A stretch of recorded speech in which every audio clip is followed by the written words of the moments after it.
blizu ene vasice zraven plaže in tako včeraj, ko sva se parkirala, nas je pričakal en gospod, ki očitno zelo skrbi za turiste tukaj.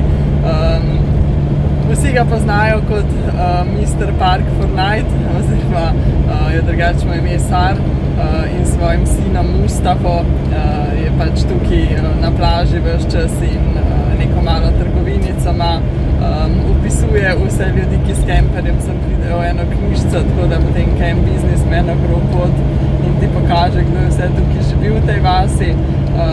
Pa tako malo se tudi kakšne ribe prodati, pa nama je hotel kuhati kosilo danes, pa tako na truce, da bi kaj zaslužil. Ta malo je zelo luškan, pa da sta zelo prijazna, tako nevsiljiva. Tako da ja, danes zjutraj, ko sem Roka postrigla, sem imela ves čas občinstvo, ker sem zraven sedela in ves čas gledala, kako bom opravila delo, tako da sem imela kar malo treme. Ja, sta bila pa res oba ful prijazna in na koncu sta pohvalila frizuro, tako da je dobila potrditev. Zdaj gremo pa že naprej, v bistvu imamo do Dakarja še 200 km, danes jih bomo prevozili 100. Sicer midva ne bi toliko hitela, bi definitivno veliko bolj počas šla proti Dakarju, ampak na meji nama niso mogli, oziroma ne morejo na tej meji, ne štamplajo karnetov. Karnet je v bistvu tako vozen dokument za avto, ki ga kupaš pri nas pri AMZS-ju in imaš pol 5 uvozov v te afriške države. Mislim, da imaš tudi 10 ali pa 20 listni, mislim, da sva 5 listnega vzela. Tako da pol pač ne rabiš nič plačevati za to, da uvozaš avto in ni nobenih težav, no samo poštemplajo, ko greš ven in ko greš not. Ampak ja, tukaj ne more, tako da zdaj so nama dali dokument, s katerim sva lahko začasno vozila avto za 5 dni in v teh 5 dneh morava priti do Dakarja, da tam v Dakarju v portu na carini pa lahko to poštemplajo. Sicer so od številnih popotnikov slišala, da tam nič ne gledajo na datum, tako da tudi če kasneje prideš načeloma, kar se njih tiče ni problemov, ampak zna biti pa problem s kakšnim policajem, če te slučajno na cesti ustavi in hoče ta pasavant pogledati in da je pretekel, pol se malo v prekršku, tako da ti zna kakšno kazen dati.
Ta plaža nam je bila zelo všeč, tako da se nam včeraj sploh ni dal naprej iti, tako da smo se pol spravili računati, koliko imamo še časa, v roku tistih 5 dni, ko moramo priti do Dakarja, in smo ugotovili, da imamo še čas, da smo včeraj ostali tam.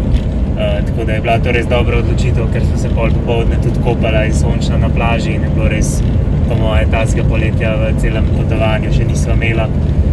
In tudi pol zvečer, oziroma malo pred sončnim zahodom, je tako pol vasi prišlo najo tja pogledati in neki odrasli in otroci, pač različne starosti, ampak so bili vsi ful prijazni, nič vsiljivi, tako pač malo sramežljivi, malo so se hoteli pogovarjati. Tako res zanimiva in res taka dobra, pristna izkušnja.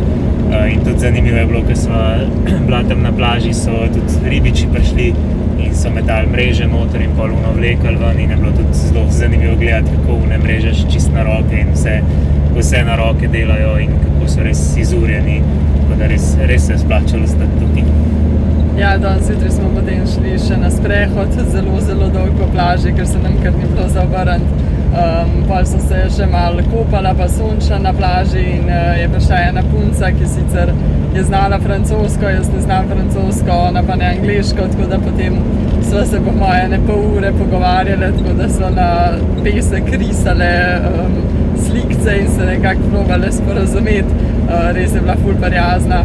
Potem je hotela, da če ji dam telefonsko številko, da se bomo še kdaj slišali, ampak ni imela sabo telefona, tako da je laufala domov ga iskati in je prinesla nazaj potem telefon in ene uhane, ki mi jih je podarila, tako da res ful lepa izkušnja in zaenkrat so nama res zelo všeč Senegalci, ker so ekstremno prijazni. Ja, res. Gremo pa zdaj naprej, danes gremo pač naprej proti Dakarju, ne, še čist prespali bomo ob enem jezeru, imenuje se Pink Lake oziroma Roza jezero, naj bi tudi celo bil roza, ampak ne veva, je to velja v deževni ali v sušni dobi, oziroma kakšna mora biti svetloba. Eni so videli Roza jezero, eni so pisali, da ni bil roza, tako da bomo videli.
Da smo prespali ob tem Roza jezeru, ki v resnici ni rozasto, ampak ja, je bilo vseeno zanimivo ga videti. Danes gremo pa zdaj v Dakar, da nam poštemplajo ta karnet. V 5 dneh sem mogla do sem priti, tako da ja, prvo greva to na carino zrihtati in potem greva tudi še v trgovino, ker v bistvu od Maroka nismo bili zares v šopingu, tako da moramo malo zaloge obnoviti. Ja, vsi pa mesta verjetno ne bo nič kaj dosti ogledovala, ker dvomva, da je to kaj zelo lepo mesto, verjetno podobno kot Nouakchott ali kaj takega, tako da bomo verjetno kar hitro postopno šli pol tudi ven.